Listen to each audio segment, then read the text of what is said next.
সুধী দর্শক মন্ডলী, কেমন আছেন? শুভ সন্ধ্যা। আমি ডাক্তার ফেরদৌস খন্দকার যুক্তরাষ্ট্রের নিউ ইয়র্ক থেকে বলছি। বরাবরের মতো আজকের দ্বিতীয় লাইভ সেশনে আপনাদের সামনে আবারও হাজির হয়েছি। বেশ কিছু ইন্টারেস্টিং অবজারভেশন নিয়ে আজ আপনাদের সামনে এসেছি।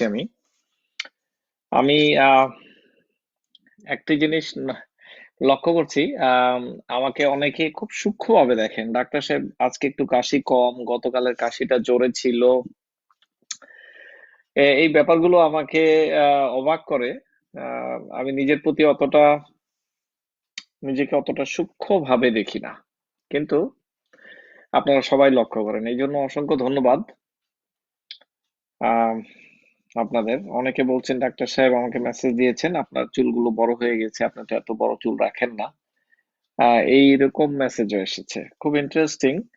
আজ একটি মেসেজ পেলাম যে, ডাক্তার সাহেব আপনি ডেট বলেন না কেন প্রতিটি সেশনে? আপনাকে আমি ডেট না পেয়ে আমি আপনার কাপড় দেখে ফলো করি যে আজকে বোধহয় তাহলে এটি নতুন সেশন। আমি একটু অবাক হয়েছি আজ। আসলে পরিস্থিতি তো খারাপ। হুম তাই কাপড় যে গিয়ে লন্ড্রিতে ধোবার অভ্যাস সব সময়, যেহেতু বাহিরের কাপড়গুলো ইস্ত্রি করতে হয়, সময়ের অভাবে করা হয় না, সেই অভ্যাসটি বদলে গেছে। তাই অনেক সময় একটা কাপড় 2 দিন পরতে হয়। তো ওনার একটু আক্ষেপ যে আপনাকে তো এখন ইদানিং আপনার কাপড় দেখেও চেক মানে বোঝা যায় না যে কোনটি নতুন, কারণ কালকেও দেখলাম এই কাপড়, আর নতুন এই কাপড়। খুব ইন্টারেস্টিং অবজারভেশন। মানুষের সামনে ঘোরাফেরা বেশি করলে যা হয়। তারপর একজন বয়স্ক, উনি লিখেছেন, বাবা তোমার আহ কাশিটা কি করবা, কি আহ খাও সেটি খাও, এরকম বলেছেন। বয়স্ক মহিলা। তো আমি এই জায়গাটিতে খুব এনজয় করি, কারণ আমি ছোটবেলা মানুষ হয়েছি, আমার নানির কাছেই বেশি সময় পেয়েছি। আমার চারিদিকে আমার প্রচুর নানি ছিলেন। তো নানির কথা আজকে খুব মনে পড়লো। উনি মারা গিয়েছেন বেশ কয়েক বছর হলো। তো যখনই দেশে যাই, আমার প্রথম কাজ হচ্ছে আমার নানা নানির কবর জিয়ারত করা, বনানী কবরস্থানে। তো সেরকম একজন নানিকে হারালাম গতকাল। আহ নানি বাহিনীর মধ্যে আস্তে আস্তে আসলে আর তেমন একটা কেউ নাই, একজন আছেন শুধু।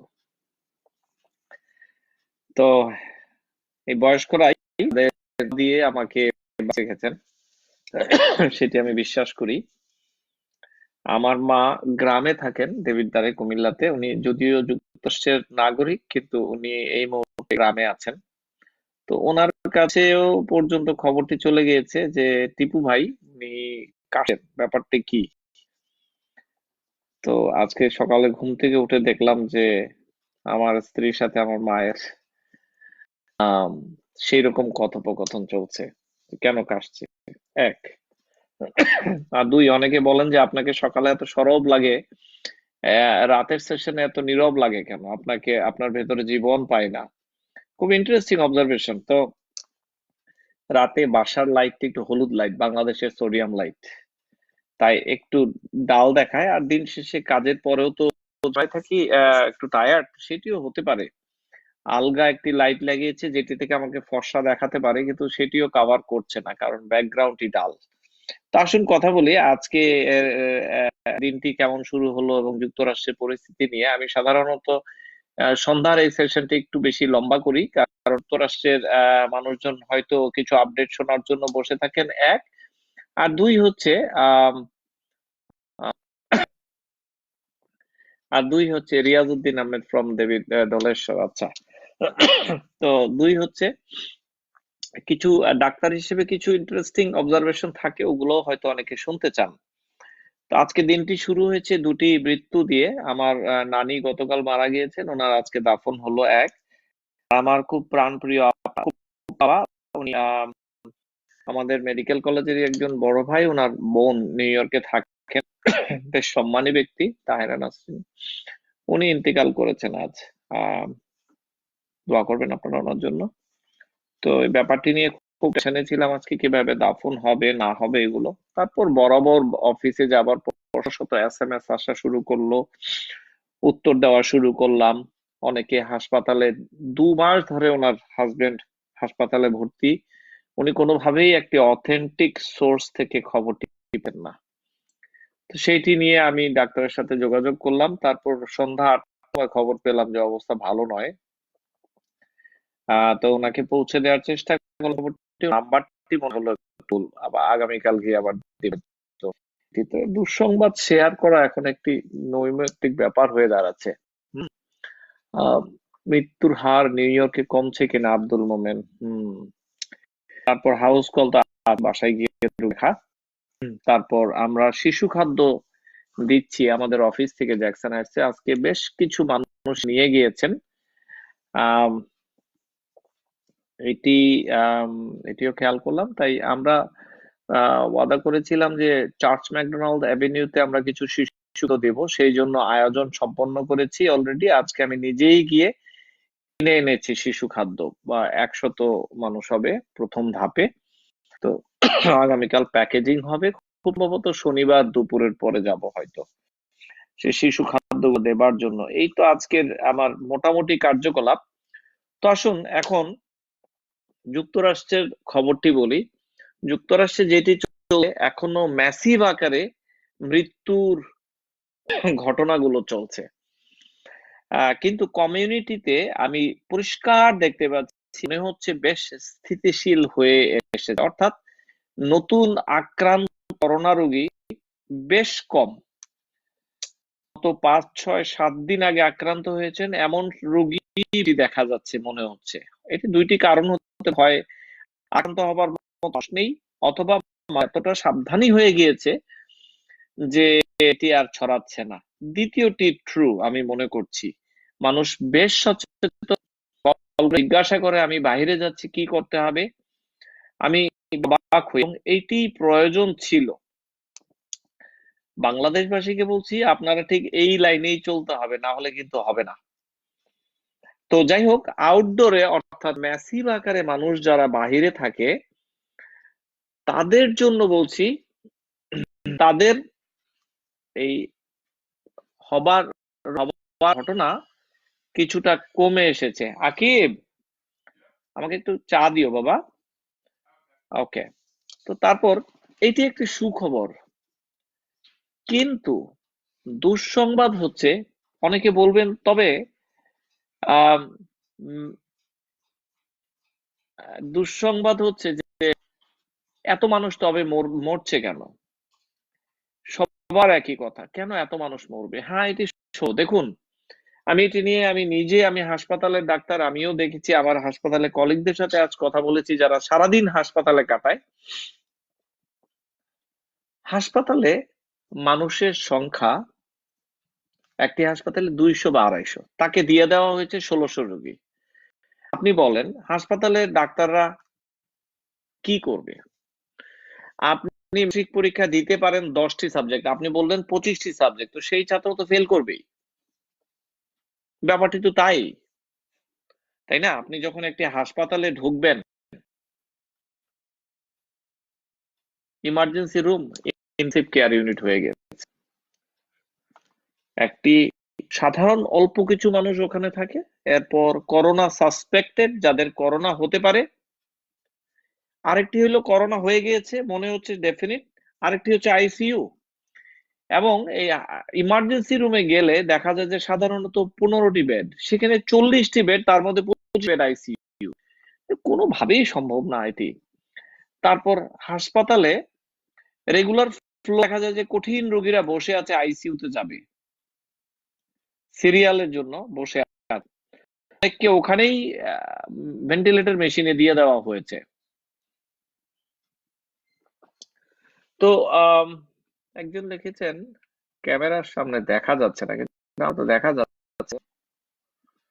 আমাকে আঙ্কেল বলছে, আমি তো 49 ইয়ার ওল্ড। আচ্ছা যাই হোক, এখন দেখা যাচ্ছে ইউটিউবাররা। আহ, তো যাই হোক, হাসপাতালগুলোর এই অবস্থা।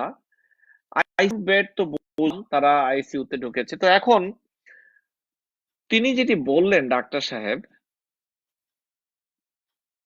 যে কোথাও রক্ত ব্লাড ড্র করবে এরকম লোক নাই, নার্সিং অ্যাসিস্ট্যান্ট নাই, অনেকে পালিয়েছে, অনেকে অসুস্থ হয়ে গেছে, ডাক্তার প্রয়োজন, ডাক্তার নেই, মেডিসিনের ডাক্তার নাই। সেখানে দেখা যাচ্ছে যে স্কিনের ডাক্তার বা ইউরোলজিস্ট আইসিইউর পেশেন্টের চার্জে আছে, কোনো কিছু চয়েস তো নাই। তো এখন মৃত্যু তবে কেন বাড়ছে? বাড়ছে এই একটি কারণ, হাসপাতালগুলো প্যাকড এবং সেখানে তারা পারছে না এই লোডটি নিতে। তারা সামাল দিয়েছে, হঠাৎ করে একটি অ্যাটাক হয়েছে তাদের দেশে, তারা এখন কি করবে, ব্যাপারটি এরকমই। তো এইটির কারণে আমার ধারণা মৃত্যু আরো 10-12 দিন এই রেটে যাবে, কিন্তু যখন ফিল্ড থেকে প্রেসারটি কম পড়বে তখন ব্যাপারটি ইজি হবে। তাহলে আজকের যে শিরোনাম, যে হাসপাতালে যাচ্ছে, হাসপাতাল কি মৃত্যুপুরী, আবার কি ফিরে আসা হবে, এটা আমি জানি না। আমার কাছে এই উত্তরটি, আমার আজকে সারাদিন এই প্রশ্নের উত্তর করেছি। হাসপাতাল কি তাহলে মৃত্যুপুরীর নাম?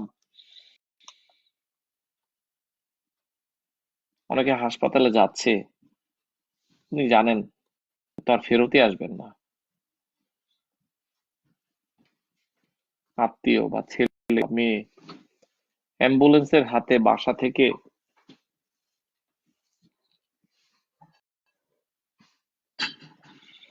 অ্যাম্বুলেন্স বাসা থেকে তার বাবা বা মাকে তুলে দিচ্ছে। তুলে দেবার পর আজকে পেশেন্ট বলল যে তুলে দেবার পর ওনার কাছে মনে হয়েছে যে এটি শেষ যাত্রা, এই মাকে উনি আর দেখতেই পাবেন না। উনি আমাকে বললেন, মানুষ তো ডেড বডিটুকু দেখতে পারে,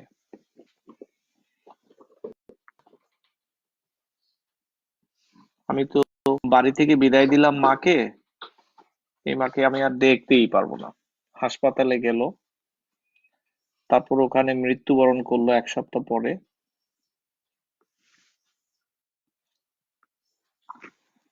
তারপর ডাক্তাররা ডেড বডি প্যাসিল দিয়েছেন, এই প্যাকেট আর কেউ খুলতে পারবে না, মাটির নিচে গিয়ে এই প্যাকেট প্রসেস হবে। অনেকের শেষ ইচ্ছা থাকে, আমার মেয়ে অথবা আমার ছেলে অথবা আমার আত্মীয় আমার শরীর ধুয়ে দিবে, শেষ গোসল দিবে। আম, সেটি হচ্ছে না। যে সেই মলিন চেহারাটুকু দেখবে, মায়ের মৃত মুখ, বাবার মৃত মুখ, এটিও দেখার সুযোগ নেই এখন। এটিও দেখার সুযোগ নেই, নিরাপত্তার খাতিরে অনেকে জানাজা পর্যন্ত পড়তে পারছে না, যে লাশটি মাটিতে ফেলবে প্রিয় মানুষ ছিল না। অনেক কবরস্থান আছে যেখানে আত্মীয় স্বজন কেউ পর্যন্ত অ্যালাউ করা হয় না।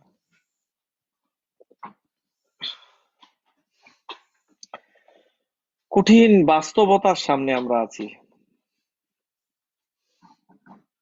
কঠিন বাস্তবতার সামনে আছি। হাসপাতালগুলোর এই মৃত্যুর মিছিল কবে বন্ধ হবে আমি জানি না, কিন্তু যখন শুনি যে এইভাবে হাসপাতালগুলোতে মৃত্যুর বা এই হযবরল অবস্থা, তারপর মানুষগুলোকে ঠিক মতো খবর দেয়া হচ্ছে না। মোহাম্মদ ইউনূস আলী চিটাগং এর কুলসি থেকে দেখছি, পরিবারগুলো জানানোর সুযোগ পর্যন্ত নেই, দেখা তো নেই। জানাজা 1 জন 2 জন 3 জন হয়তো অ্যালাউড, অনেক সময় দাফনও হচ্ছে না। ব্যাপারগুলো আমাকে খুব ভীষণভাবে নাড়া দেয়। মানুষগুলোর একটি শেষ ইচ্ছা থাকে, সেটি পর্যন্ত হয় না, সত্যিই খারাপ লাগে। তবে আল্লাহ তাদেরকে সেই মেসেজটি দিয়ে দিয়েছেন, এই মৃত্যু শহীদী মৃত্যু। এর কি, যা হোক, আসুন সামনের দিকে আগাই। প্রচুর যাই হোক, এর মধ্যেও মানুষজনের মধ্যে খাবার নিয়ে অসহিষ্ণু শুরু হয়ে গিয়ে আম, আম, সেটি যুক্তরাষ্ট্রে বলুন আর বাংলাদেশে বলুন বা বিদেশে বলুন, খাদ্যের যে সাপ্লাই চেইন সেখানে ভীষণ অসহিষ্ণুতা শুরু হয়েছে। এটি একটি দুঃসংবাদ, এটি চলবে। আমরা যতই বলি খাবারের সংকট হবে না, হচ্ছে না, এটি হবে। এটির উত্তর কোথায় আমার ব্যক্তিগতভাবে জানা নেই, তবে নিশ্চয়ই এটির ব্যবস্থা হবে। মধ্যে শোনা যাচ্ছে বাংলাদেশের মতো বিভিন্ন দেশে লাশ বাহিরে ফেলে রেখে চলে যাচ্ছে মানুষ, লাশ জঙ্গলে ফেলে দিচ্ছে নিজের এর দুঃসংবাদও শোনা যাচ্ছে। তবে কিছু কিছু দেশ এই রকম পরিস্থিতিতেও খুব ভালো ভাবে নিয়ন্ত্রণ করতে পেরেছে। তাদের উদাহরণগুলো থেকে আমাদের শিখতে হবে, যেমন অস্ট্রেলিয়া, শ্রীলঙ্কা। এরা প্রথম থেকেই খুব টাফ ভাবে হ্যান্ডেল করেছে, যুক্তরাষ্ট্রের মতো নয়। এবং অস্ট্রেলিয়া যেটি করলো, এটা ম্যাসিভ টেস্টিং করেছে।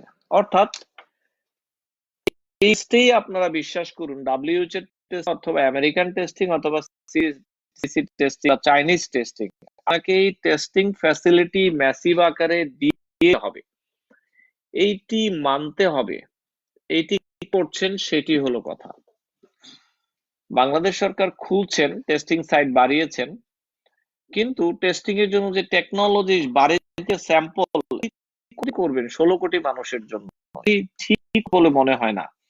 সার্টিফাইড টেস্টিং ল্যাব হাজার হাজার দেওয়া উচিত, সেখানে টেস্টিং হতে ডাক্তারের তত্ত্বাবধানে, এবং যাদের পজিটিভ আসবে তাদেরকে আটকে ফেলুন তাদের বাড়িতে।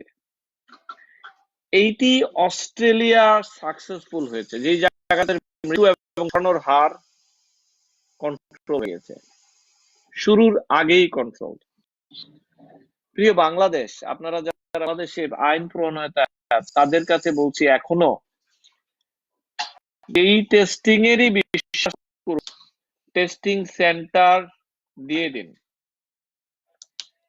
এইটি আপনি বুঝবেন না যে একটি খাঁচার মধ্যে 100টি আম আছে, কোন আমটি পচা বাহির থেকে বোঝা যাবে না, টেস্টিং করলে বোঝা যাবে। তখন এই আমটিকে আপনি সাইড করে রেখে এটি অন্য আমগুলোকে যেন নষ্ট করে। এইটি এখনো বলছি, এটি একটি বিশাল মেসেজ। এইটি যদি না হয় আমরা যুদ্ধে হেরে যাব। সেটি টক শোতে আমার সাথে কথা হচ্ছিল, আমাদের একজন বিশিষ্ট গুণীজন, উনি বললেন যে আমরা এত টেস্টিং দিয়ে কি করব। দেখুন, এই টেস্টিং না হলে আমরা সত্যি ধরা খাবো। আমাদের সামনে প্রচুর এক্সাম্পল আছে। থ্যাংক ইউ বাবা। ওপেন করে দিন, ডাব্লিউএইচও কি বলছে, চায়না কি বলছে, আমেরিকা কি বলছে, যে কোনো একটিকে ফলো, ম্যাসিভ টেস্টিং এনে দিন। প্রচুর ডায়াগনস্টিক ল্যাব রয়েছে, প্রতিটি উপজেলায় একটি শক্ত টিম করে দিন ডাক্তারের নেতৃত্বে। তারা এই টেস্টিং গুলোকে তারা কিভাবে গাইড করবে সেটির দিকে এগোতে হবে। এটি আমি মনে করি সিঙ্গাপুরে আইন রয়েছে যে আপনাকে মাস্ক পরতেই হবে, না হলে আপনার কোনো লাভ হবে না, আপনাকে বাইরে বেরোতে দেওয়া হবে না। এইরকম আইন, মাস্ক ছাড়া আপনি বেরোতে পারবেন না, সেটি আপনাকে করতেই হবে। যাই হোক, আমার ইউটিউবটি চলে গেল।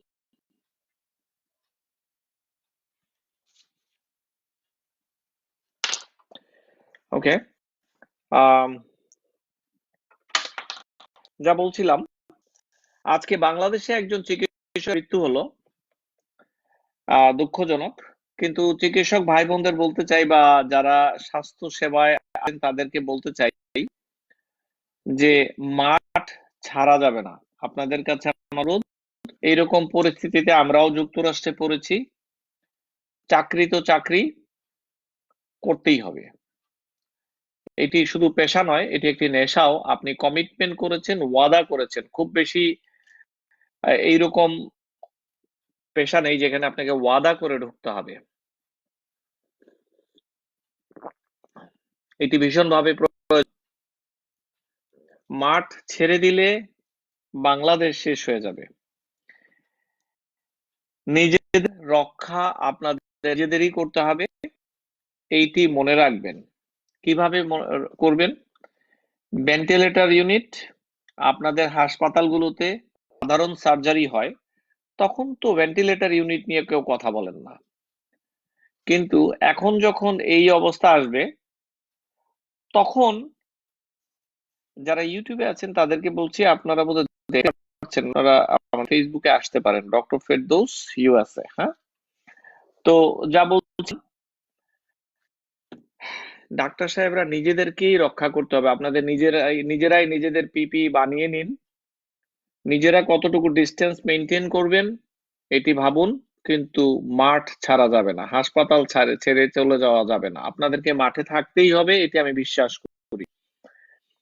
নিজেদেরকে রক্ষা করার জন্য যা করুন সেটি করুন। ছোট ভাই আনিক দেবিদ্বার থেকে কাল ফোন করলেন, জিজ্ঞাসা করলেন, দীপু ভাই, আমরা কি সবাই মরে যাব? কঠিন একটি বক্তব্য। যোদ্ধা সে, বুকে প্রচন্ড সাহস, দেবিদ্বার থেকে কল করেছে। আমি একটু প্রথমে ঘাবড়ে গেলাম যে কি বলছে। সত্যি তার ছোট ভাই একটি মারা গিয়েছে গতকাল দেবিদ্বারে, সেটি নিয়ে তারা ভীষণভাবে আতঙ্কিত যে হচ্ছে, কি হচ্ছে। দিন তারা ত্রাণ নিয়ে ব্যস্ত, প্রস্তুত জীবন দেবার জন্য। দেখুন, মাঠের কর্মী। তো এইরকম ভাবা যাবে না, মৃত্যু আছেই, থাকবেও, কিন্তু সাহসের সাথে নোট করতে হবে। এর মধ্যে সুখবরও আছে যে স্বাস্থ্যকর্মীটি ভাই, ডাক্তার ভাই মারা গেলেন, তার পরিবারের দায়িত্ব সরকার প্রধান সরকার বলেছে তারা নেবে। জানি ওনার প্রেজেন্স পরিবারের জন্য বড় একটি ক্ষতি। থেকে মাস্ক লাগবে। হ্যাঁ ভাই, আপনাকে এসে নিয়ে যেতে হবে আমার অফিস থেকে। তো সেটি একটি বড় ব্যাপার, সরকার দায়িত্ব নিচ্ছে। এইটি আমি মনে করি যে একটি ভালো সদিচ্ছার দেখছে, যেটি আমি গতকালও বলেছি যে বাংলাদেশ সরকার প্রায় 19টি বড় হোটেল ভাড়া করেছে ডাক্তারদের জন্য, স্বাস্থ্যকর্মীদের জন্য, যারা যেটি যেটি আমাদের প্রেসিডেন্ট ডোনাল্ড ট্রাম্পও করতে রাজি নন। সেটি বাংলাদেশ একটি গরিব সরকার করে ফেলেছে বুকের পাটা নিয়ে। সেটি একটি বড় ব্যাপার আমি মনে করি। আরেকটি খবর আমি আজকে গতকাল পেলাম, আজকে আমি একটু ডিটেল বাংলাদেশ ভেন্টিলেটর বানাবার পথে। আগামী 1 সপ্তাহের মধ্যে 200 ভেন্টিলেটর তারা তৈরি করবে, 2 সপ্তাহের মধ্যে 1000-এর উপরে ভেন্টিলেটর তারা তৈরি করবে। এটি ভীষণ সুখবর। সারা বাংলাদেশে যেখানে 500 ভেন্টিলেটর ছিল, সেখানে, বাবা গুড চা, থ্যাংক ইউ, ছেলে চা বানিয়ে দিল আকিব। তো এখানে বাংলাদেশের মতো দেশে ইয়াং ছেলেরা, আমি আজকে যার সাথে কথা বললাম, Muntakim Ashraf, young analytic FBCCI এর সিনিয়র ভাইস প্রেসিডেন্ট, সে আজকে এই সুখবরটি দিল। আমি সত্যি গর্বিত যে যুক্তরাষ্ট্র যেখানে ভেন্টিলেটর এক সপ্তাহের মাথায় 1000 বানাতে পারিনি, আমরা বানিয়ে ফেলতে যাচ্ছি। বাংলাদেশ সরকার এটির অ্যাপ্রুভাল দেবার পথে আছে। তো এটি তো সাহসের খবর, কিন্তু বাংলাদেশকে বলবো যে তাদের প্রচুর এক্সপার্ট তৈরি করতে হবে, নার্স তৈরি করতে হবে, ভেন্টিলেটর টেকনিশিয়ান তৈরি করতে হবে, আইসিইউ স্পেশালিস্ট, কিছু মেডিসিনের ডাক্তারকে ট্রেনিং দিয়ে 10 দিনের, এখন শত শত ডাক্তার মাঠে নিয়ে আসা উচিত। এইটি আমার নজরে পড়ছে না যে তারা করছেন কিনা। আমি নিশ্চিত তাদেরও প্ল্যান আছে, কিন্তু প্রয়োজনের তাগিদে এটি বাড়াতে হবে, না হলে কিন্তু বিপদ হয়ে যাবে। আমি সবসময় বলি যে যারা স্বাস্থ্যকর্মী তাদেরকে একটু বেশি সম্মান দেয়া যায় কিনা এই সময়টুকুতে। আমরা যেমন গত 50টি বছরে মুক্তিযোদ্ধাদেরকে প্রথম দিকে আমরা তেমন মর্যাদা দিতে পারিনি, ইদানিং একটু দেখা যাচ্ছে এখন। ঠিক সেইভাবে আমরা না হয় প্রথম থেকেই তাদেরকে সম্মানের চোখে দেখি। শুধু যে ডাক্তার হতে হবে তা কিন্তু নয়, নার্স হতে পারে, হাসপাতালে দারোয়ান হতে পারে, স্টোর কিপার হতে পারে, তাদের সবার প্রতি। যেমন ধরুন, আমাদের এক সিনিয়র ভাই বলছিলেন যে তিনি প্লেনে যাচ্ছেন এক জায়গা থেকে আরেক জায়গায়, তো প্রথমেই বলা হলো হাসপাতালের বা কোনো ধরনের স্বাস্থ্যকর্মী লাইনের মধ্যে আছেন কিনা তারা সামনে আসুন। অর্থাৎ তাদেরকে সামনে দাঁড় করিয়ে রাখা, সবার আগে ওনারা ঢুকবেন বয়স্কদের সাথে। এরকম ছোট ছোট যেই ব্যাপারগুলো রয়েছে। সাউন্ড প্রবলেম হচ্ছে কি আপনাদের? আচ্ছা, আচ্ছা। তো এইরকম এই ব্যাপারগুলো আমরা সবাই যদি একটু দেখি, তাহলে কিন্তু অসুবিধা হয় না। তো এই এই এই সময়ের ব্যাপার যেটি, এটি ছোট ছোট ব্যাপার। আহ, যেমন ধরুন, যারা রয়েছে তাদের পরিবারের প্রতি খবর না, ব্যাপারগুলো কিন্তু অনেক বড় ব্যাপার। এই ব্যাপারগুলো আমরা সবাই যদি মাঠ পর্যায়ে একটু খেয়াল করি, ডাক্তার সাহেব একটা হাসপাতাল যদি বাসে একটু সামনের সিটটি দিয়ে দেয়া, একটি চা অফার করা, একটু মানুষকে আচরণ করা তাদের প্রতি, এগুলো খেয়াল রাখতে হবে। একটি ঘটনা একটু বলে শেষে দিচ্ছি, যে একজন চিকিৎসক উপজেলায় তার ইমার্জেন্সি রুমে ডিউটি করতে একজনই, হঠাৎ একজন উপজেলা চেয়ারম্যান বললেন যে তার অসুস্থ, তিনি অসুস্থ, তার ছেলে আহ বাড়িতে দেখতে যেতে হবে। ফাইন, ডাক্তার সাহেব বললেন যে আমার ইমার্জেন্সি দেখবে, এখানে তো শত শত রোগী অলরেডি করছে। তো এই জায়গায় তাদের যে কাজের যে পরিবেশ, সেইটি নিয়ম রাখার জন্য আমাদের সবাইকে চেষ্টা করা উচিত বলে আমি মনে করি। তারা মানুষের জন্য কাজ করবে, হোম ভিজিটে হয়তো ভালো সময়ে যাবে, কিন্তু শত শত মানুষকে দিয়ে আপনি কি করবেন বলুন? এইটি ঠিক নয়। সবাই আমরা যার যার জায়গা থেকে আমরা যদি একটু আমাদের আম, আমাদের ব্যাপারগুলোকে দেখি, তার নার্স, হাসপাতালের কমন ব্যাপার, তাহলে কিন্তু আমাদের আর এই কষ্ট, আমাদের নিজেদের মধ্যে বিভেদ ছিল, সেটি আছে, সেটি থাকবে, কিন্তু এই মুহূর্তে সেই বিভেদ যাওয়া উচিত, দাবি দেওয়া ভুলে যাওয়া উচিত, কষ্ট ভুলে যাওয়া উচিত। সামনে কঠিন দিন আসছে আমাদের সবার জন্য। দেশে যারা রয়েছেন তাদের মনে অনেক কষ্ট, এই করোনা নিয়ে দেশে তাদের অসম্মান হচ্ছে, কিন্তু আমরা জানি যে আমরা কখনোই আমাদের এই মাতৃভূমিকে ফেলে দিতে পারবো না। তা আপনারা এগিয়ে আসুন। বিশ্বাস করি আমরা সবাই যদি একসাথে থাকি, ভালোভাবে চিন্তা করি, পজিটিভলি, আমরা এই বিপদ থেকে রক্ষা করতে পারবো আমাদের দেশকে। শেষে একটু বলতে চাই যে এই শুক্রবার, আমি পরশুদিন সকালের সেশন, সকাল 11টার সময় যে সেশনটি করি, আমি করোনা আক্রান্ত রোগী, একজন বিশিষ্ট আলেম, উনি ভালো হয়ে এসেছেন, ওনার শুনবো, এবং ওনার মাধ্যমে সারা দেশবাসীকে নিয়ে, আমরা যেখানে আছি বাংলাদেশিরা, বাংলাদেশ সময় রাত 9টায়, যুক্তরাষ্ট্রের সময় সকাল 11টায়, এই শুক্রবার পরশুদিন 17 তারিখ, আমরা একসাথে আল্লাহর কাছে ক্ষমা চাইবো, তার কাছে আমরা দোয়া চাইবো মানব জাতির জন্য, আমাদের এই পেরেশানি থেকে যেন রক্ষা করেন। কি বলেন আপনারা? এটি কি একটি ভালো উদ্যোগ? অনেকেরই সাউন্ড প্রবলেম। হা, সরি, দুঃখিত, আজকে কেন প্রবলেম হলো বুঝতে পারছি না। তো যাই হোক, আমাদের এই উদ্যোগের সাথে আশা করি, আসুন কিছু প্রশ্নের উত্তর নেই।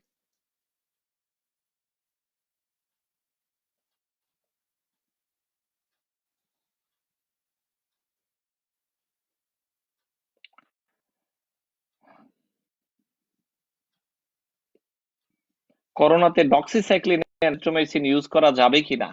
আর করোনার যে নিউমোনিয়া, এটি অনেকটা এপিয়াল নিউমোনিয়া, একটু ডিফারেন্ট টাইপের। তো এই জন্য ব্যবহার করা হয় অনেক এরিথ্রোমাইসিন, কিছু একটা দিয়ে করার জন্য। এরিথ্রোমাইসিনে কিছু ভার আছে, অথবা ডক্সিও, হ্যাঁ, করা যায়, কিন্তু কতটুকু কাজ করে বিজ্ঞানীরা এখন হতে পারছে না। শামীম ভাই, সাউন্ডে কি প্রবলেম হচ্ছে?